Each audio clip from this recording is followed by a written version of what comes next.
उत्पत्ती प्रकरण 33. याकोब व एसाव यांच्यात झालेला सलोखा. यानंतर याकोबाने दृष्टी वर करून पाहिले, तो एसाव 400 माणसे बरोबर घेऊन येत आहे असे त्याला दिसले.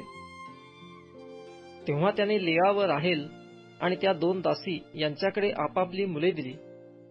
त्याने दासी व त्यांची मुले सर्वापुढे, त्यांच्या मागून लेआ व तिची मुले आणि सर्वांमागून राहेल व योसेफ यांना ठेवले.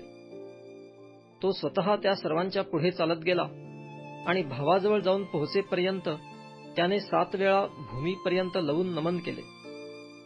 तेव्हा एसाव त्याला भेटण्यासाठी धावत आला. त्याने त्यास आलिंगन दिले, त्याच्या गळ्यात गळा घालून त्याचे चुंबन घेतले आणि ते दोघे रडले. एसावाने दृष्टी वर करून बायका मुले पाहिली. तेव्हा तो म्हणाला, तुझ्याबरोबर हे कोण आहेत? तो म्हणाला, आपल्या दासावर देवाने कृपा करून दिलेली ही मुले होत. तेव्हा त्या दासींनी मुलांसह जवळ येऊन त्यास नमन केले.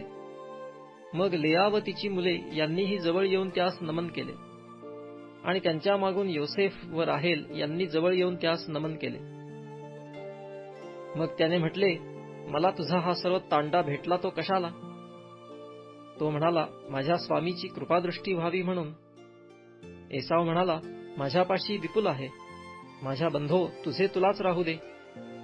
याकोब म्हणाला, नाही नाही, आपली मजवर कृपादृष्टी झाली असेल तर माझ्या हातची एवढी भेट घ्याच, कारण आपले दर्शन मला झाले हे जणू काय देवाच्या दर्शनासारखे आहे आणि आपण मजवर संतुष्ट झाला आहात, तर आपल्यासाठी आणलेली ही माझी भेट घ्याच, कारण देवाने मजवर कृपादृष्टी केल्यामुळे मला सर्व काही आहे. त्याने त्याला आग्रह केल्यावर त्याने ती भेट घेतली. मग एसाव त्याला म्हणाला, चला आपण वाटेस लागून पुढे जाऊ, मी तुझ्या पुढे चालतो.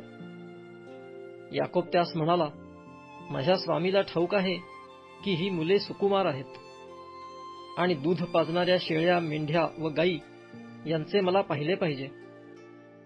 त्यांची एक दिवस फाजील दौड केली तर अवघा कळप मरून जाईल. तर स्वामी, आपण आपल्या दासाच्या पुढे जा आणि माझी गुरे, मेंढरे व मुले यांच्याने चालवेल तसा मी हळूहळू चालत सेईर येथे माझ्या स्वामीकडे येईन. मग एसाव म्हणाला, माझ्या जवळच्या लोकांपैकी काही तुझ्याबरोबर ठेवू दे. तो म्हणाला, कशाला? माझ्या स्वामीची कृपादृष्टी मजवर असली म्हणजे पुरे. तेव्हा एसाव त्याच दिवशी सेईरास परत जावयास निघाला. याकोब मजला करीत सुक्कोथास गेला. तेथे त्याने आपणासाठी घर बांधिले व आपल्या गुराढोरांसाठी खोपट्या केल्या, म्हणून त्या ठिकाणाचे नाव सुक्कोथ म्हणजे खोपट्या असे पडले.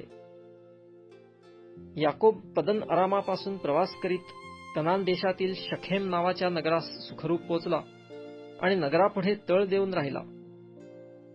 जेथे त्याने डेरा दिला होता तेथील काही जमीन त्याने शखेमाचा बाप हमोर याच्या वंशजांकडून 100 कसिटा देऊन विकत घेतली आणि तेथे त्याने एक वेदी बांधून तिचे नाव एल एलोहे इस्रायल म्हणजे देव, इस्रायलाचा देव असे ठेविले.